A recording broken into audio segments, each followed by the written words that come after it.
کیا آپ نے کبھی کسی ایسی شخصیت کے بارے میں سنا ہے جو بیک وقت ایک ماہر آنکولوجسٹ، ایک ریسرچر، ایک آتھر اور اردو ادب سے محبت کرنے والی بھی ہو؟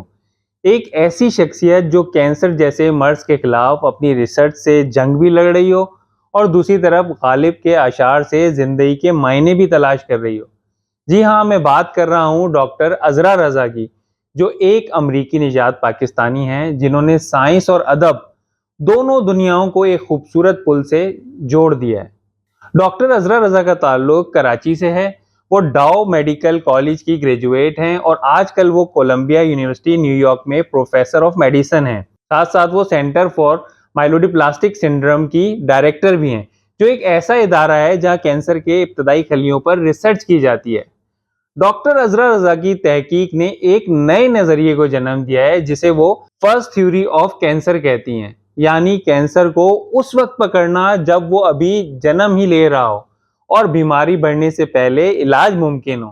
اس موضوع پر انہوں نے 2019 میں ایک کتاب بھی لکھی ہے اور اس کتاب کا نام ہے the first cell. The first cell کو دنیا بھر میں بے حد سراہا گیا اور یہ کتاب Amazon ٹاپ 100 بکس آف 2019 میں بھی شامل رہی اور کئی بڑے عالمی ایوارڈز کے لیے بھی نامزد ہوئی۔ ڈاکٹر عذرا رضا کی شخصیت کا ایک اور پہلو بھی ہے اور وہ بے حد دلچسپ ہے۔ وہ ان کا اردو ادب سے لگاؤ ہے۔ انہیں شاعری، خاص طور پر غالب کے اشعار، اس سے گہری محبت ہے۔ انہوں نے اپنی قریبی دوست اور محقق سارا سلیری گوڈیر کے ساتھ مل کر ایک خوبصورت کتاب تخلیق کی ہے، A Tribute to Ghalib 21 ghazals re interpreted. اس میں انہوں نے غالب کی 21 غزلوں کو ایک نئے زاویے سے سمجھنے کی کوشش کی ہے۔ یہ صرف ترجمہ نہیں ہے بلکہ ایک مکالمہ ہے جہاں ایک ڈاکٹر اور ایک ادیب دونوں غالب کے فلسفے میں جھانکنے کی کوشش کرتے ہیں۔ ان کے لیے شاعری محض شاعری نہیں ہے بلکہ زندگی کا فلسفہ ہے۔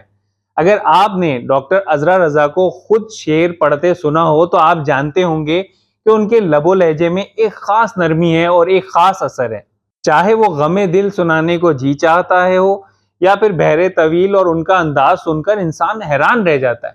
ڈاکٹر عذرا رضا کی زندگی ہمیں یہ سکھاتی ہے کہ علم کی کوئی سرحد نہیں۔ سائنس اور ادب بظاہر الگ دنیایں ہیں مگر ان کا مقصد ایک ہی ہے، یعنی انسان کو سمجھنا، چاہے وہ جسم کے خلیے ہوں یا روح کے زخم۔ ڈاکٹر عذرا رضا دونوں کی شفا کی تلاش میں مصروف ہیں۔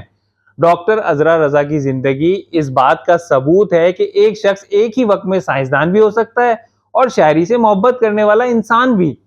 اگر آپ ادب اور علم دونوں کے سنگم کو سمجھنا چاہتے ہیں تو ڈاکٹر عذرا رضا کی کہانی ضرور پڑھیے، کیونکہ یہ کہانی صرف تحقیق کی نہیں بلکہ انسانی احساسات کی گہرائیوں کو چھونے والی داستان ہے۔ دوستوں، اگر آپ کو یہ ویڈیو پسند آئی ہو تو لائک شیئر کریں اور چینل کو سبسکرائب کریں، اور ہمیں بتائیے کہ اگر آپ کسی ایسی شخصیت یا رائٹر کے بارے میں جاننا چاہتے ہیں تو